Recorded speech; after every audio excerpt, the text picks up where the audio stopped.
Okay, what's good guys, back again.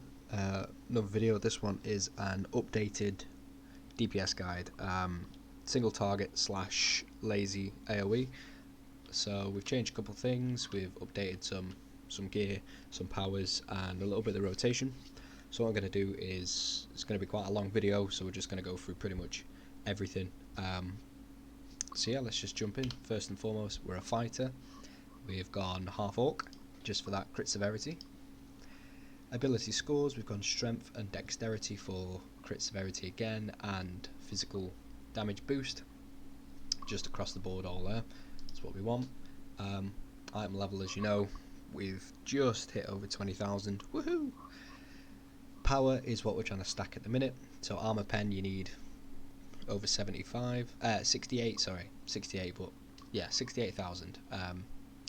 Crit strike, same as well. Accuracy and combat advantage over 100,000 if you can. That's for the optimal end game, and then obviously power as high as you can get it. In terms of other stats, we've gone. Let's have a look. Crit severity is 104%. That's not including obviously a Vorpal. So that's 104%, which is what we want. That's nice. Artifacts.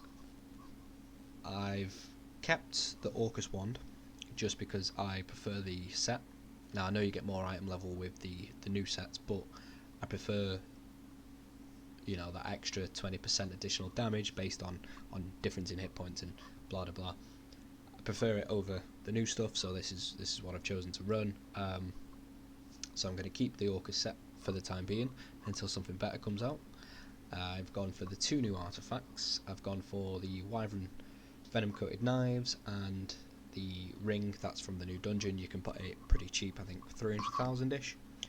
Power is the main one that I got from that. It was the cheapest one at the time. This one is sort of a lazy replacement for my Wheel of Elements. It does similar, you know, that gives a 5% bonus damage as fire for 22 seconds. Enemies that, you know, they're going to take 8% more damage for 8 seconds. So it's just mainly for the stats at the moment. But yeah, that's just a lazy Wheel of Elements. And Soulsight Crystal, it's always going to be there until something better pops up for single target DPS. You know, dealing that additional 20% for 10 seconds. I finally got one of the weapon set which I want. Still trying to get the second one. I run a Vorpal because that is best in slot for DPS. Everything's either Black Ice or Radiance in my offensive. I am going to start swapping out some of the Black Ice for Radiance, just because I've hit my caps. You know, I'm quite over my accuracy, armor pen and crit strike, so I will be swapping out for power. Equipment. I didn't touch on this last time. It's taken me a while just to get all the equipment that the gear that I want. So start with the head. I go for the Soup Bowl, just for the equip bonus. When you kill an enemy, your damage is increased by 5% for 5 seconds. Has a 30-second cooldown. It's better than any others that I've come across so far. You know, I haven't got any stuff from the new dungeon, so I can't compare with that. Again, the old switcheroo. 1,500 power, take away my defense, that's fine. With DPS, we're a glass cannon, so yeah, I've gone for that. These gain 250 power for each player in your team. Now there are some other, let's see if I've got any on me.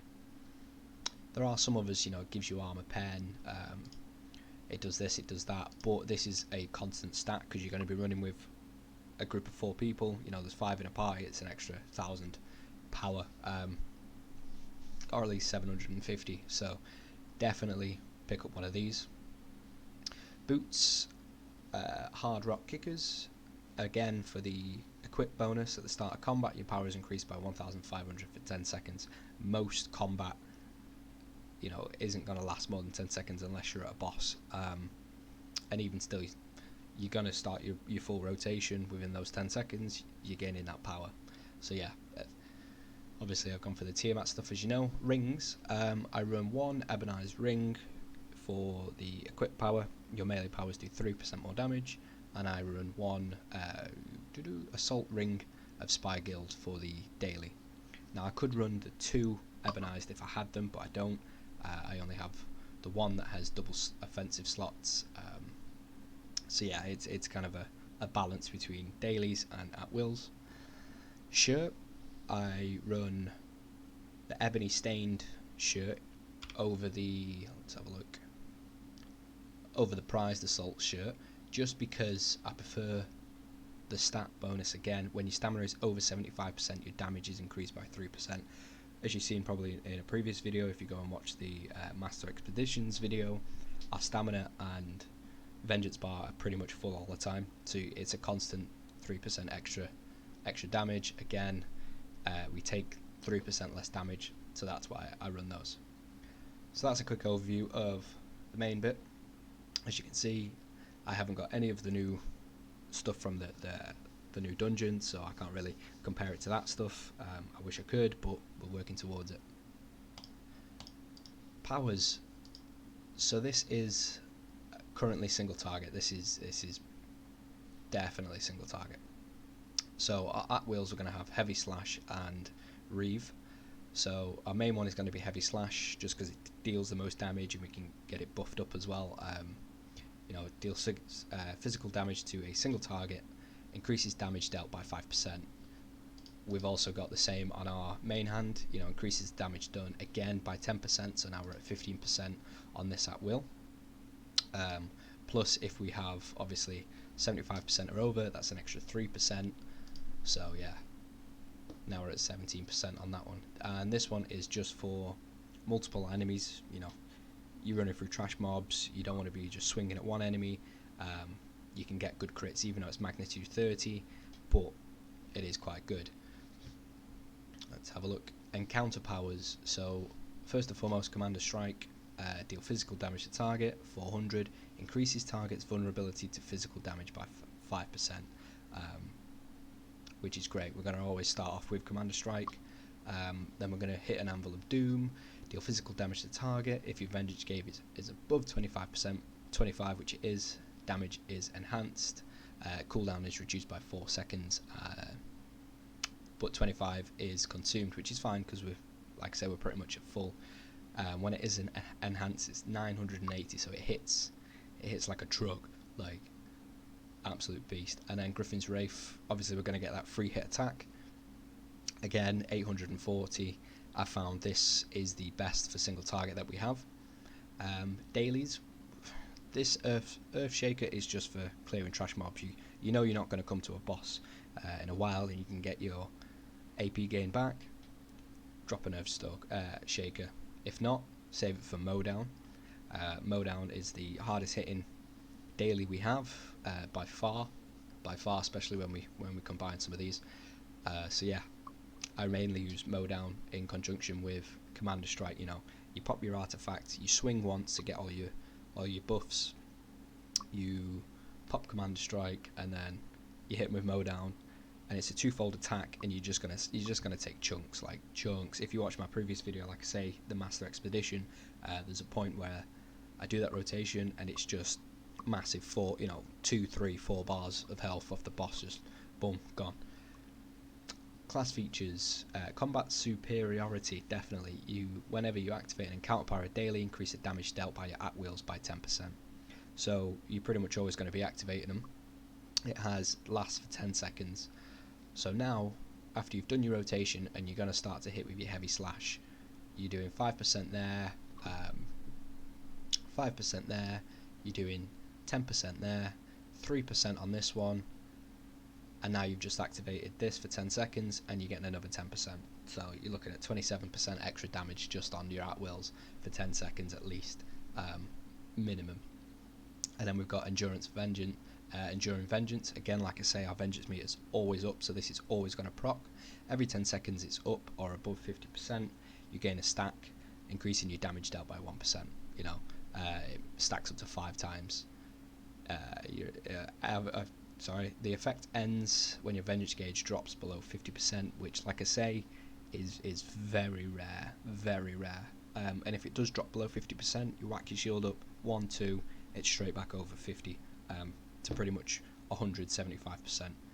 So this is always going to be proccing, and we're always going to have pretty much full stacks when we're in combat as well. So that's an extra 5% damage. Feats. It took me a while to get these down properly. I did some testing. A couple of people, commented saying, "Oh, why don't you run this to proc this?" But this is what I found works best for myself. Weight of Vengeance grants Anvil of Doom the effect of dealing an additional 300 magnitude damage, recovering from cooldowns 4 seconds faster, and consuming 25 Vengeance. No effect if your Vengeance gauge is below 25. Which again, it's not, so we're just getting more damage. Great, why not? Ricochet out of the two, only because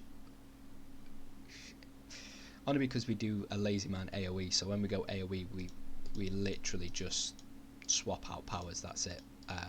So it helps Ricochet do a lot more damage than if we were to have prepared slam, because then you'd have to run heavier slash to get the most out of prepared slam, and it's not worth it. It's not worth it. If you go back and look at one of the videos I did, it was shield slam versus like bull charge and stuff like that. I swapped some of the powers around. It's really not worth it. So we run Ricochet just so we get the most damage in DPS as we're trying to get to the boss. We're going to run this one, Roiling Hatred. Whenever you critically strike, your Vengeance gauge is at least 50% full. Restore 5 Vengeance. Again, this adds to the Vengeance gauge being pretty much full all the time in combat. Or even when you're walking, you'll see me in videos. I'll finish a fight, I'll walk, I'll try to get to the next fight. Halfway in between, press shift, puts your shield up, and it's gone from say 75 to 100 straight away, and it takes a click of a shift, and you carry on running. So you're not losing out on, oh, I'm not getting in the battle because I'm putting my shield up. You can keep it up for the majority of the dungeon or the content that you're running.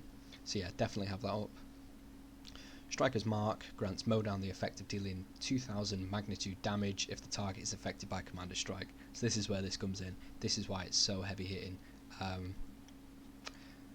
It's insane. It hits like I said, it hits like an absolute truck. So yeah, definitely want to be running Striker's Mark single target. And then we've got Executioner's Cut. When you attack an enemy with less than 30% hit points, deal 50 magnitude additional damage and restore 3 Vengeance. Now, this is a great one compared to Bloody Reprise. Whenever your Vengeance gauge drops below 50%, receive the effect straight away. We don't drop below 50%, so it doesn't really concern us. And even if we do drop below 50%, it's back up straight away. Like here. Sorry, here. Your crit strike is at least 50% full. It's not going to drop below 50%. And if it does, then tap of a shift, lift your shield up, or whack a couple of times, pressing and counter power, you're back over 50%, rising again. So it doesn't really affect us, and we're not going to gain that much from this. So this is why we run this. So when they do hit below 30%, you're going to start to deal even more damage, which works in conjunction with your Demagogue set. They're at 30%, you're at full health, you're going to be dealing that extra 20% damage on top of everything else that everything else that is now procced, and everything else is giving you damage bonuses. So in all, you take all of this into consideration, plus the 20% off that, you're looking at something like a 50, 60 odd % extra damage increase. So yeah, that's why I run that. So this is the, where'd it go? Single target. There you go, single target. So I have them in order of what I press, just muscle memory. So it's going to be Q, E, and R. So that's going to be Commander Strike. Actually, it's not. I changed that. I did change that. That's changed those two around. Yeah, because originally I did have those separate. The reason being is I'm not going to bother with that. Reason being is Commander Strike, Anvil of Doom. Just because you've only got 10 seconds to get everything in, to get the maximum amount of DPS you can, where that is a free fold attack, and it takes quite a while compared to Anvil of Doom. Anvil of Doom is just a done and dusted, a second, half a second, and if you get knocked back or you get stunned or something happens and you're mid Griffin's Wraith, you're not going to get as much damage as you can with your most heavy hitting, which is going to be Anvil of Doom. So yeah, Commander Strike, Anvil of Doom, Griffin's Wraith. That's the rotation for that. So let's go on boons. I didn't touch on boons last time either, so I'll just go through these. Pretty self-explanatory, if I'm honest. DPS wise, we're going to pick power down the left side as all of them. We're going to pick again the second row, which is all DPS. So you got armor pen there, crit strike, combat advantage, and accuracy. And then we're going to take crit severity as well. We're going to take companion influence. This is before we start taking these extra DPS ones. So companion influence, I'm going to take 5 in that as well. AP gain, and then once you've got those core ones down, that's when you can start going back and start adding into these. So increase in demons and increase DPS in undead. Just depends on the content. You know, you can do against dinosaurs if you want, against cultists. I personally went for undead and demons because that's what I seem to come across, you know, more than dinosaurs and so on and so forth. For the master boons, we're going to take Deathly Rage. It's the best DPS one there. Increase your combat advantage, you know, increase damage by 2% per rank. Add 4,000 damage per rank to each attack. Chance on kill, that's the problem. But you kill enough enemies, so yeah, it procs quite a bit. So they're the boons, pretty simple, pretty straightforward. You're just going to mainly go for this left side. Make sure you grab that crit severity, AP gain, and companion influence, and that's about it really. Stronghold, as you know, power, defense, and I like shiny things, so yeah, I go for the treasure hunter because why not? Companions, I wish I had better companions, but we deal with what we got. Bonding runestones, obviously, that one is ready. I just need some coalescent wards and all that. Yeah, they are so expensive, like wow. So we're trying to get those to 15. I would recommend obviously upgrading this as much as you can. I did mess up originally when I first did the campaign, and I didn't get all 3 of, you know, the new companion gear, so I am stuck with an old one, which is fine. But empowered in pretty much, I think, in all of them. Yeah. So I've got my stats to a level where I did start, because previously, if you watch the old DPS build, you know, I had accuracy in there, armor pen, just to kind of boost it up, but now it is literally all power. So slowly upgrading these, because we just want to start stacking power. Potency again for power. Power, I managed to pick this up, the Deep Crow presence, the 6,000 power, and it's all just about getting that power and getting those stats. So that's my companion. I currently have 12.5% bolster. It'd be great if I had more, but that's what I've got. Mounts wise, again, I can't afford to buy a legendary mount because they are too expensive. So I've got 5,000 power in my stable. I've managed to now sort this out, obviously, apart from the legendary mount bonus insignias, because there's no point in me running it because I can't activate one, so there's no point. So what we've got is Assassin's Covenant, decrease defense ratings, increase offense. So you know, it takes 1,000 from your defense, deflection, all that stuff, and it puts it into your DPS stats, which is what we want. So that's great. Gladiator's Guard, when your stamina is above 75%, you move faster, which is great, you know, because we cannot sprint. It's so frustrating when you're in a fight or the enemy just jumps to another place or another area, and then everyone's like rolling and shifting and shadow slipping and whatever that cleric does where he shoots his stuff behind him, and we're just like, yeah, no problem, yeah, we'll just take our time, and we're back in the fight. Oh, look, would you look at that, he's jumped over there, great. So it definitely helps. Knight's Defense, whenever you receive combat advantage damage from an attack, you are healed, just because we have a glass cannon. Putting it out there, you're a fighter, but if you follow this build, you're going to do a lot of single target DPS, a lot of AoE DPS and damage, but somebody breathes on the back of your neck and you're done for. So yeah, Knight's Defense, just until I get obviously a legendary mount, and then I can swap that out. Shepherd's Devotion is a must. Whenever you use a daily power, your you and your teammates' defense is increased, movement's increased. It just helps out the team, you know. It helps out the team. And then Artificer's Persuasion. When you use an artifact power, your cooldowns are reduced by 2 seconds. No recovery in the game anymore, so we're trying to get it down as quick as we can. So definitely run this. Why not? So that's an overview. You can go back, obviously pause, have a look at different things. If I've missed anything, I don't think I've missed anything. No, don't think I've missed anything. As far as I'm aware, no. Yeah, so yeah, the reason why I went half orc, that was it. So the racial benefits you get is critical severity is 5% higher than that of other races, causing you to deal more damage. You know, we want crit severity as high as we physically can get it. You gain 10% bonus to movement speed for 3 seconds when you enter combat. Great, that's what we want as well. And that's just for being a fighter, but yeah, increase your movement speed by 10% when you're out of combat. It's a fighter stuff, so we don't really need that. The main thing is that crit severity, and that's about it. So what we'll do is we'll just go over a quick rotation. So obviously I need to get the bar vengeance gauge up, so we'll just wait for that, which is a pain.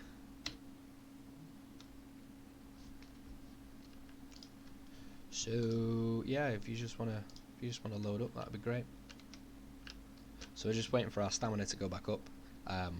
So like I say, if you go back and watch my Master Expedition video, you'll see that both bars are pretty much full for the entire fight and for the entire video actually.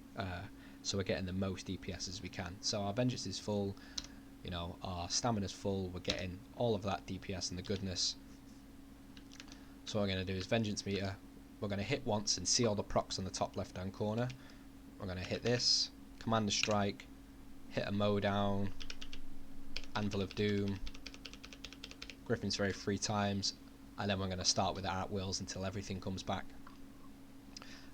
Now here's the vengeance gauge is full, our stamina is full. You know, if we have a good healer and a good tank, we don't really need to put our shield up as much. So our stuff's back. I just, out of habit, I tap for my vengeance meter, you know, just in case for some reason, I don't know why, but you've come out of it. Hit again, Anvil of Doom, Griffin's Wraith, and then we just start again. You know, our AP gain, look at that, it's pretty much back up already. And it's back up. What we're going to do, even though your action points are full, we are going to wait for Commander Strike just to get the most. 1, 2. Finish him off with an Anvil of Doom. So that's quite a lot of damage, as you can see, for AoE. So that's the rotation. Like I say, you wait till your gauges are full, tap your vengeance meter, hit them once just to proc everything, and then you're gonna go Commander Strike, Anvil of Doom, Griffin's Ray 3 times. You'll hear me click it multiple times just in case. It's just force of habit. So yeah, that's the DPS build. Let's have a look here. And then when you want to change, say, I don't know, you've just finished this boss off, yeah, and in this direction is where you need to walk to the next stuff, bring up your powers, you switch out,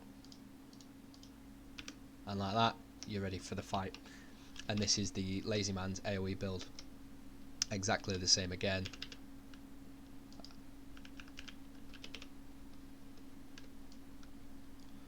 So yeah, that's it really. That's the entire update of the DPS build. I am trying to obviously get power as high as I can. I'm going to be upgrading some of these. I've got some stuff that does need upgrading, quite a few enchantments here and there. I've got this that needs upgrading. It's just affording the coalescent wards really, and I don't really want to be spending all that money. You know, it's 300,000 for a coalescent ward, or I could buy what 90 preservation wards.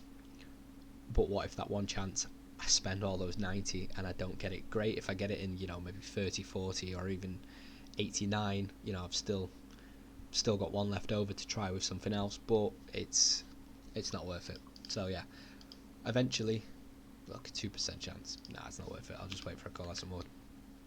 Eventually I'll get them all up to where I want it to be, and yeah, we'll be rocking with that. So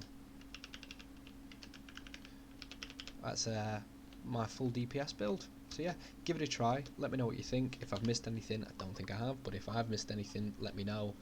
If you want to know more or why I run certain things, yeah, let me know, comment, subscribe, hit that notification bell, or even if you want to see me do some dungeons or a specific dungeon just to see how much damage I can do or the numbers that you can see on the screen, let me know. But yeah, cheers for watching, peace.